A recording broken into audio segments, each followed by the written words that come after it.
Alright guys, well here's the 8XL, and just like with the big diesel, still needs some finishing, but most of the hard work's done. So we got the diesel bolted in, got a lot done yesterday actually, and the biggest issue we were having was being able to mount the clutch.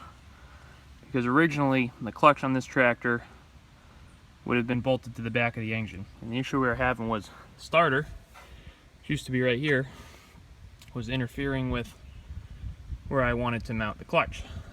And then we had the bright idea, why don't we just take the starter out, because it starts so good with the recoil anyway, we don't really need the starter. So we did that. Once we did that, we were able to put the clutch in there pretty easily. And then the issue we were having was the belt wasn't totally disengaging.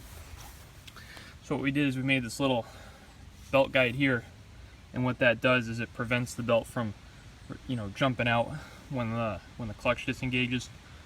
And it's relatively easy to grind gears in it if you're not paying attention, but it's really not too bad. We did have to modify the hood on the exhaust side a little bit. That's going to get cleaned up. We were able to get by with just trimming the stud for the air cleaner wing nut. So it closes pretty good. I still need to, the grill's not on there totally straight, and you can actually see when it closes, there's a gap over here, no gap there. But aside from straightening the grill and just cleaning up around the hood here, most of the body work's done. The other thing that kind of sucks about this is, and it's just something else to do, it's got this little rectifier thing on the side here, and you would think that this would be like the output of that. Well, it doesn't charge on its own, which I shouldn't really be surprised about, because I see so many people that put alternators on these things, and now that this area is kind of vacant, we'll potentially try sticking an alternator there, because I don't need electric start obviously, but I would like lights and everything like that on it. When we do all of that, we're gonna have to clean up this mess of wiring from the starter generator and everything. It's got a 4-inch pulley on the motor, which I think is a little bit bigger than the original pulley, and Snapchat has the miles per hour filter, and we clocked it at 7.2, which is a little bit quicker than the 6.5 it's supposed to be. We made the exhaust for it, made a little flange there, little pie cut action. Originally we were going to clamp it, which is what this little divot is. The clamp wasn't holding, so we just tacked it. We'll probably wind up welding that out. It's a IH1 Stanley muffler from Tractor Supply. It's got the dual skinnies back on it. I have a new set of spindles for the front that still have to go on, because if you can see, maybe you can't, but it's got some camber to it. You can actually see, yeah, this one, you can see the left side of that is rolled, the right side of that is kind of square, the edge on the tire. And then just going to try and tighten the steering up by using some like machine bushings and stuff to tighten it up. But figure we'll go ahead and do a cold start. This thing starts pretty good. We don't have a throttle cable hooked up yet, so we're just going to have to do it manually with the throttle control down here. Set the decompression valve. Sometimes you have to kind of pull it for the valve to catch. There we go. This thing is going to make a liar out of me. Start hard. I think I gave it enough throttle.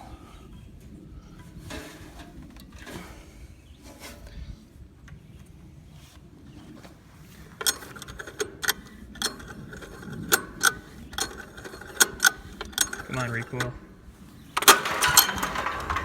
All right. Time for plan B.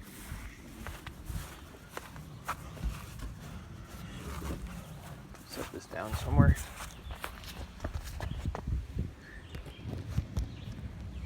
Is that good? That's gonna have to be good.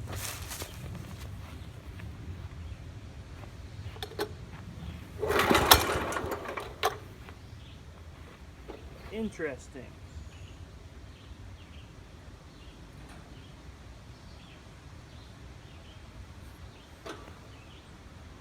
Usually it's just one pole, 2 poles when you get most.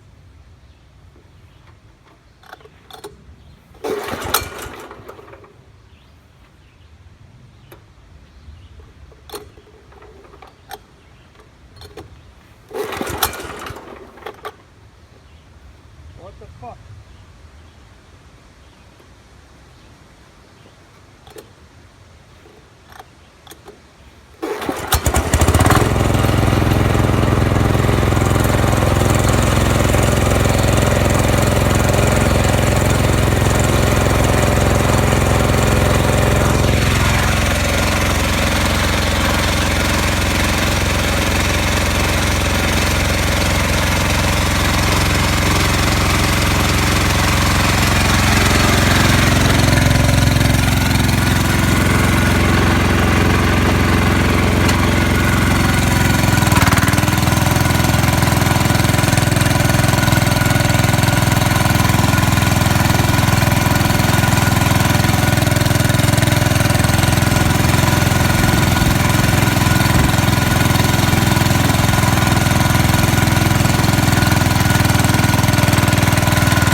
So that's that.